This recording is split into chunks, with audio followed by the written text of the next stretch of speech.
Ed Robertson welcoming you to TV Confidential, radio talk show about television. Danelle Dadigan will join us in our second hour for a look at some of the many new exhibits that will be on display this summer at the Hollywood Museum. Danelle, of course, is founder and president of the Hollywood Museum. She was also recently named Hollywood's most influential woman. Danelle Dadigan will join us in our second hour. We hope you'll stay tuned for that. In the meantime, by now, I am sure that all of you have heard the news of the passings of both Doris Day and Tim Conway. Doris Day passed away on Monday, May 13th at the age of 97. We are in the process of putting together a tribute to Doris Day that will include comments and insight from our friend Geoffrey Mark. Geoffrey Mark, award-winning writer, producer, music historian, and showbiz raconteur. Our tribute to Doris Day will air in a few weeks on TV Confidential. In the meantime, Geoff also recorded a few thoughts on the passing of Tim Conway. Tim Conway passed away on Tuesday,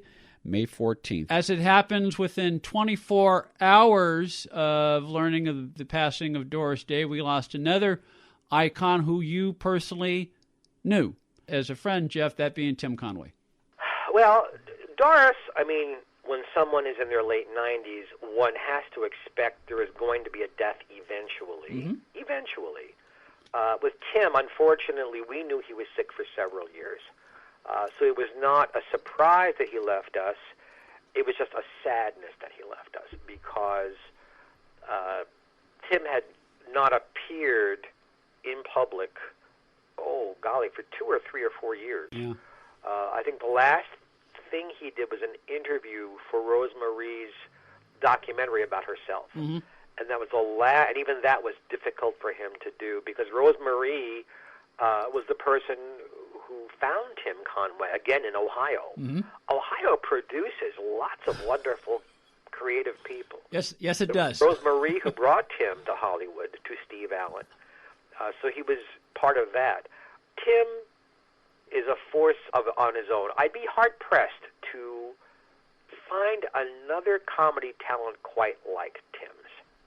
What he did, irrespective of what show he was on or who was writing the scripts, Tim seemed to be self-contained.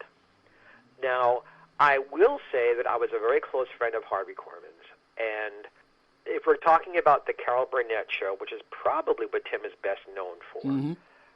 I preferred Harvey's work because you had wonderful, wonderful writers on the Carol Burnett show, many of whom were friends of mine, writing brilliant scripts, brilliant sketches for them to do. And for those of you who don't quite know what I'm talking about or I'm about to talk about, the Carol Burnett show taped their shows twice. Once in front of a studio audience as a dress rehearsal, and then a dinner break, and then the quote-unquote real show. Mm-hmm. And every time Tim was a guest, and then later when he became a regular, he would shoot the first one and make sure he did it correctly, make sure that the director had everything he needed, just in case. And then after dinner, Tim would wear costumes the cast had never seen before, say words the cast had never heard before, have whole different, he just went in a different direction.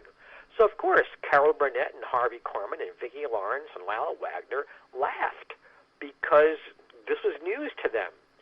And the producer, Joe Hamilton, decided almost always that that's the version that was going to go on the air. And I have to tell you, as much as I loved Tim's work, and Tim was just a brilliant, brilliant slapstick character comedian, sometimes I would have liked to have seen the sketches as it was written.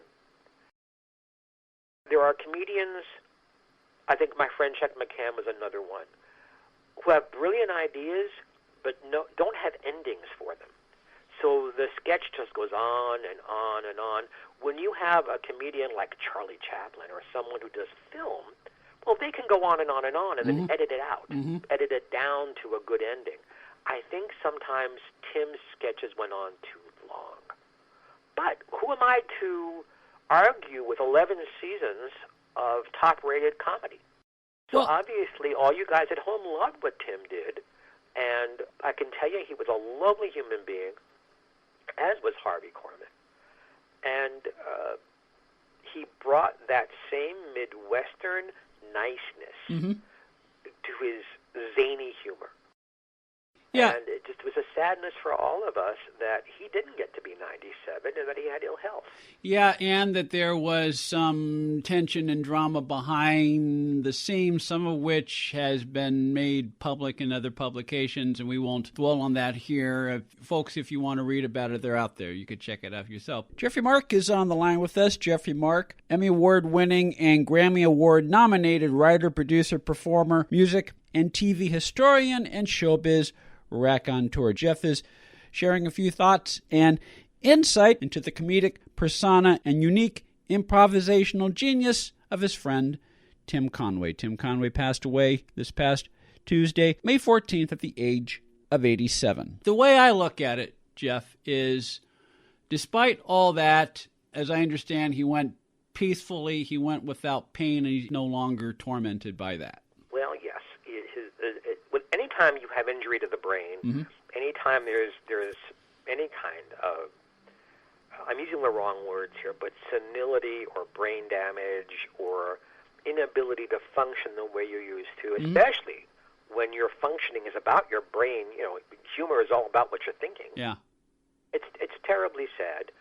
And as you said, there are stories to be told about, there was, surprisingly to the people who watched the show, some tension. Tension between Tim and Harvey, tension between Tim and some other people. Again, we're going back to what I just shared. Everybody else on the show, and this also includes Don Knotts and their movies together, you know, you have a script, you rehearse really hard, everybody wants to be at their best. When someone deviates, week after week or day after day when you're making a film, it can get on people's nerves a little bit because, hey, I'm important too. And, hey, I worked really hard on this also. Stop stealing the spotlight. Yeah, you have to sort of have an understanding of who your acting partner is if you're going to do something like that. Anthony Zerbe said this to me many, many years ago. This is when he worked with David Janssen on Harry O. He joined the show mid-season, and he came from a theatrical background. He came from a Shakespearean background. And even though he had done a lot of episodic television, he was given some leeway in the creation of his character, Lieutenant Trench. And he told me this story. The first couple of shows, the writers gave him material that he felt was not quite right for how he would breathe life into this character. And he went off page in his very first scene with Jansen. And he made a change that made what Jansen's scripted response would be on the page impossible to say. But this is one of those kismet things, and you know this as a performer, Geoff. As it happened, Jansen figured out what Zerbe was doing, and he said, okay, I see what you're doing. And he kind of improvised with them. So that worked there. But the point is, you have to know who your acting partner is, and you have to respect who your acting partner is if you're going to go off page like that. And if you don't, there will be tension. I think everybody who worked with Tim, Harvey Korman, Carol Burnett, Vicki Lawrence, the cast of McHale's Navy, because this is not new to Carol Burnett. Tim did this on McHale's Navy as well. It is what made Tim Tim. This is what Rosemarie saw when she was in Ohio doing promotions for the Dick Van Dyke Show. Tim was in the booth saying funny things to her over the loudspeaker, and every time it was something different. He was an improviser. He was an improvisational performer. And that was his strong point. I'm sure Tim would have been great at Second City. He would have been great as one of the groundlings. He was very, very good at that. I don't know that anybody who worked with him disliked him. No. It was a matter of getting their professional toes stepped on occasionally that caused the tension. And it's probably why his solo efforts, because there were, I don't know how many Tim Conway shows and sitcoms built around Tim. A sitcom, unlike a variety show, the characters have to have at least 3 toes in reality. Mm-hmm. Because they're characters. They're ongoing characters. They can't all be cartoons. And what Tim did was very brilliantly funny, cartoonish kind of sketch comedy. And in that milieu, jalousé, he was brilliant, maybe the best. Yeah. But sometimes what he did didn't fit the format. Or another way of looking at it, and I'm thinking aloud here, which is always a dangerous thing, Geoff, but one of the reasons why none of his solo shows lasted much more than 13 weeks is that as a performer, as a style of humor, he was probably best taken in smaller doses versus being asked to carry a show as the lead. He got to work better in a supporting capacity versus as a lead. Even though his style of humor was brilliant, it worked best in shorter doses. I agree. A great deal I agree with what you just said. I think there's one more thing maybe with Tim. And if you look at the great sitcoms, I Love Lucy, but Dick Van Dyke Show, All in the Family, MASH, Mary Tyler Moore, and we can go through making a very long list. Mm-hmm. Even when the star of the show was portraying a character far and away from who they really were, the ones that lasted brought some of themselves to the character. Jean Stapleton was the heart of All in the Family because she was a heart-filled woman. She brought that to her character. All of these people who starred in these shows were brilliantly talented, but they each brought a little something of them to the parts. I don't think Tim Conway ever brought Tim to the show as he did. He was bringing his comedic persona to the shows. Yeah.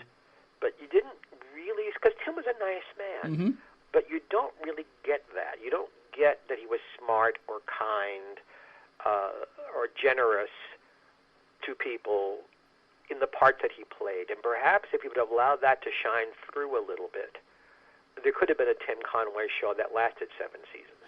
Geoffrey Mark is on the line with us, sharing some thoughts and memory and some insight into his friend Tim Conway. Tim Conway, the great actor, comedian, and legendary funny man who passed away Tuesday, May 14th. Geoff mentioned the role that Rosemarie played in discovering Tim Conway back in the early 1960s. Rosemarie shared that story with us in detail when she was a guest on TV Confidential back in 2012. We will play audio from that conversation later on this hour. We hope you'll stay tuned for that. We will also play highlights from our conversation with Vicki Lawrence and from Carol Burnett's show historian Wesley Hyatt. We hope you'll stay tuned for that. In the meantime, again, thinking aloud here, we mentioned that none of his shows lasted more than 13 weeks. Well, I think one show lasted a season and a half, like a half season followed by another half a season. And it got to the point where, at one point,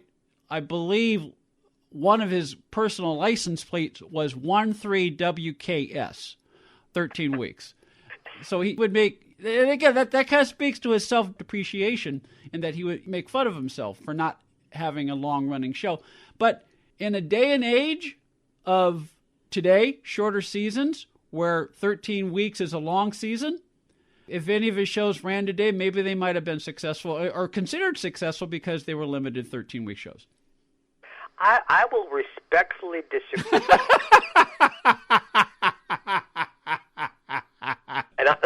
I'm stepping on my own lap, but I want our friends at home to not get bored with us. The reason I disagree is the shows, Tim was never bad. Yeah. All right? Tim was always a superior performer. Mm-hmm. But the scripts were weak. His co-stars sometimes were weak. They weren't good shows. If Tim were alive and there was such a thing as a variety show still on television, perhaps Tim could have headlined a 10-episode arc of sketch comedy. Or he could have allowed really good writers to invent a character for him the way they invented a character for Bob Newhart for his sitcoms, that was funny, but also human. Yeah, not a caricature like Dorf, the golfing guy, but a character based on Tim Conway, the person. Yeah. I mean, here's a story about Tim, and it's not a long story, nor does it have a punchline, but many years ago, our dear friend Pat McCormick, and for those of you who don't know who he is, a 6'7" comedy writer and actor who was in those Smokey and the Bandit films, Burt Reynolds. And Pat had a stroke and was in the motion picture home in Woodland Hills, California. And several of us threw Pat a birthday party there. And if I tell you, just about anybody who's ever been funny showed up to this thing. We had 80 or 90 people at this joint. An outdoor sort of barbecue party. And Tim came on his own, not because he just came to honor Pat and spent time with Pat, who couldn't speak. His stroke had disenabled him to speak out loud. But you saw Tim and other people being with Pat, trying to make him laugh, trying to get through to him. You saw the personal, generous side of Tim there. There was Tim not being Dorf and not being an ensemble player, but being a human being reaching out to somebody else he admired and felt badly for. That's the side of Tim nobody got to see. He never allowed that to emerge publicly. But it's that guy that Carol Burnett loved so much, and why Harvey Korman teamed up with him, and why Chuck McCann teamed up with him, and why Don Knotts teamed up with him. There was a real person there that I liked, sometimes more than his sketches. Any final thoughts about Tim Conway that you'd like to leave our listeners with that we have not already talked about before? Yes. With Tim Conway, there are sketch comedians still, year in and year out. We see them on Saturday Night Live. But Tim's particular genius, and that noise means I'm telling you the truth. I thought that meant Samantha popped in. She did. Samantha materializes in my office. That's how I know, but I am telling you the truth. Tim's particular genius. See, every time I keep saying it, and Nora just popped in. She wanted to say hello to you. And there are people out there going, what in the heck are these two men talking about? If you've never seen Bewitched, why are you listening to this program? Yes. Tim's particular genius, again, because it was one of a kind. Yeah. And Chuck McCann is gone now, and Harvey is gone now, and Don is gone now, all of these friends of mine. And I will tell you, I got to watch all of these people rehearsing. And when you see this kind of comedy genius working things out, it's like going to Comedy School 101. And I learned an awful lot from watching Tim, and I'm very sad that his comedy voice was stilled. And we're losing people that are irreplaceable. I mean, every human being is irreplaceable, but from a show business point of view, we're losing one-of-a-kind talents, and I don't see new talents coming up to replace them. And show business is going to start getting very sad soon. Young people out there, would you please learn from some of these people? We need your talents to fill the gaps. So I'm encouraging young people, listen to Doris Day, watch Tim Conway, and help us to keep that going. And read the books of Geoffrey Mark, because Geoffrey Mark helps keep the legacy of the Doris Days, the Tim Conways, the Ella Fitzgeralds, the Ethel Mermans, and the Lucille Balls of the entertainment industry alive through his books, through his talks, through his various other commitments to preserving Hollywood and music and entertainment history. Where can people find you, Geoff? Well, I'm doing a tour in the fall, a singing tour.